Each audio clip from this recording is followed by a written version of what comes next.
சம்மருக்கு ரெஃப்ரெஷிங்கான detox drink எப்படி செய்கிறதுங்கிறத பார்க்கலாம். நெல்லிக்காயை விதை எடுத்த நெல்லிக்காயை மிக்ஸி ஜாரில் சேர்த்துக்கணும். இஞ்சி நல்லா தோல் சீவி கட் பண்ணி அதையும் இந்த நெல்லிக்காய் கூடவே சேர்த்துட்டு நல்லா ஒரு ஃப்ரெஷ் கருவேப்பிலையாக உருவி அந்த இஞ்சி நெல்லிக்காய் கூடவே சேர்த்துட்டு நல்லா 1 கிளாஸ் அளவுக்கு தண்ணி சேர்த்து நல்லா அரைச்சி எடுத்துக்கலாம்.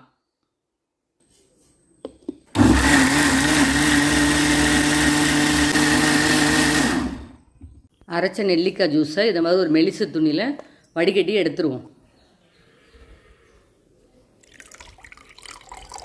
நம்மளோட நெல்லிக்காய் ஜூஸ் ரெடியாக ஆகிடுச்சு. நம்ம ஒரு டைம் மெனக்கிட்டு இதை மாதிரி செஞ்சு வச்சுக்கிட்டோன்னா காலையில் எந்திரிச்சதும் அவசரமாக எதுவுமே செய்யணும்னு அவசியம் இல்லை. டக்குன்னு ஒரு க்யூப் எடுத்து போட்டு நம்ம குடிச்சிட்டு போயிடலாம். இது மாதிரி ஃப்ரீஸ் பண்ணி வச்சுருங்க. அதை எடுத்துகிட்டு ஒரு ஜிப்லாக்கில் இந்த மாதிரி ஸ்டோர் பண்ணி ஃப்ரீசரில் வச்சுருங்க. காலையில் எந்திரிச்சோன்னா ஒரு க்யூப் போடுங்க, கொஞ்சம் உப்பு போடுங்க, 1 கிளாஸ் தண்ணியை ஊற்றுங்க, நல்லா கலக்கி விடுங்க. அப்படியே எடுத்து குடிங்க.